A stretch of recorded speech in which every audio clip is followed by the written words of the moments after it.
बन के नेता नेतागिरी करने का शौक नहीं मुझे, चाहत है समाज सेवा का दूसरा नाम बन जाऊं। अगर कहा जाए कि यह पंक्तियां पूर्व सांसद अतुल राय पर बिल्कुल सटीक बैठती हैं तो गलत नहीं। इस बात को आप ऐसे समझें, आमतौर पर नेताओं को लेकर आम जन में धारणा यही है कि नेता सिर्फ चुनाव में ही दिखते हैं और उसी दौरान नेता पब्लिक के बीच आते हैं। मगर इस मामले में पूर्व सांसद अतुल राय का चरित्र बिल्कुल उलट है।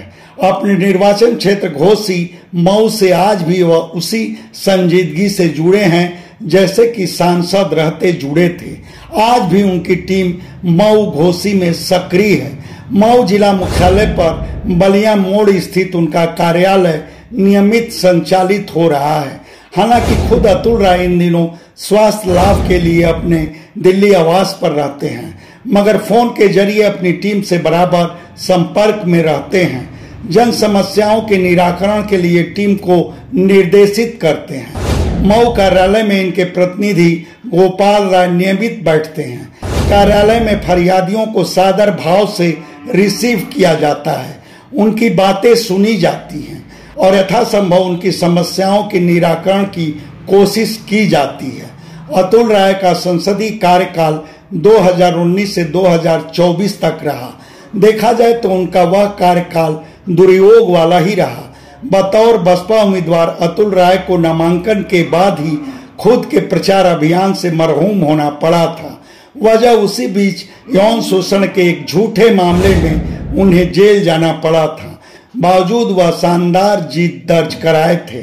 यहाँ तक कि अगल बगल की संसदीय सीटों के बसपा सपा गठबंधन के उम्मीदवारों से कहीं ज्यादा वोट फासले से वह जीते थे। उसी बीच भारत समेत पूरी दुनिया में कोरोना महामारी का प्रचंड वेग आया। ज्यादातर निर्वाचित जनप्रतिनिधि खुद को आइसोलेट कर लिए, जबकि खुद उनके निर्वाचन क्षेत्रों में त्राहिमाम मची रही।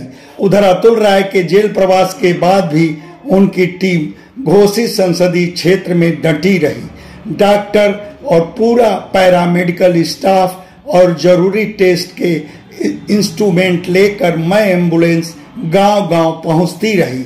जरूरतमंदों को दवा समेत रसद उपलब्ध कराती रही। यहां तक कि अतुल राय की ओर से ऑक्सीजन सिलेंडर की कई खेप भी चिकित्सा विभाग को उपलब्ध कराई गई। और तो और उस विपदा काल में अतुल राय की टीम गाजीपुर के मोहम्मदाबाद और जमानिया विधानसभा क्षेत्र की भी सुधि ली। मोहम्मदाबाद अतुल राय का गृह विधानसभा क्षेत्र है और जमानिया से अतुल राय साल 2017 में विधानसभा का चुनाव लड़े थे।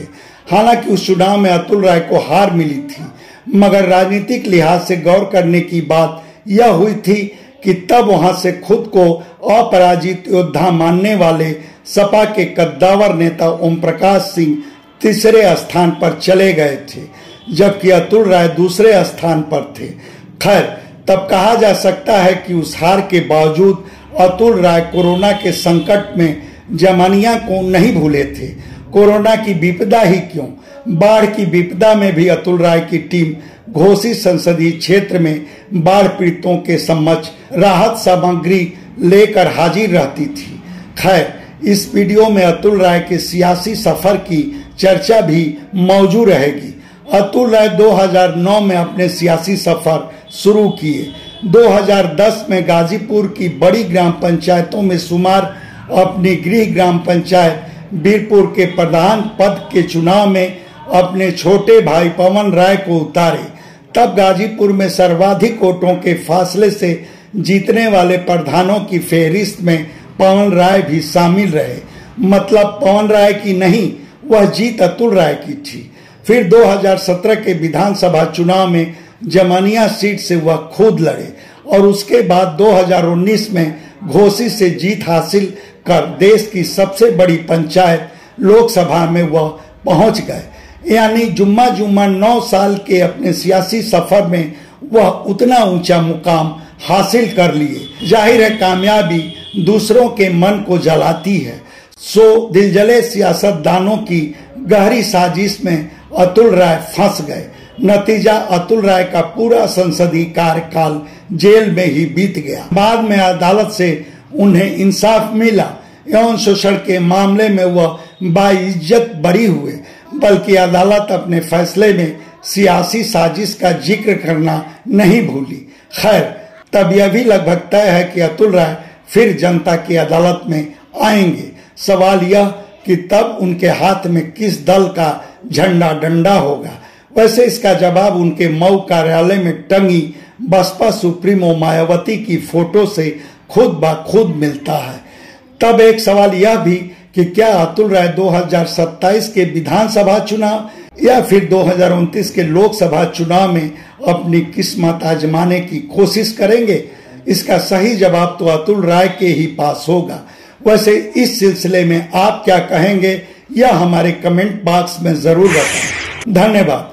आपसे आग्रह है कि हमारे चैनल को लाइक करें, शेयर करें, सब्सक्राइब करें और फेसबुक यूजर हैं तो हमारे पेज को फॉलो करना ना भूलें।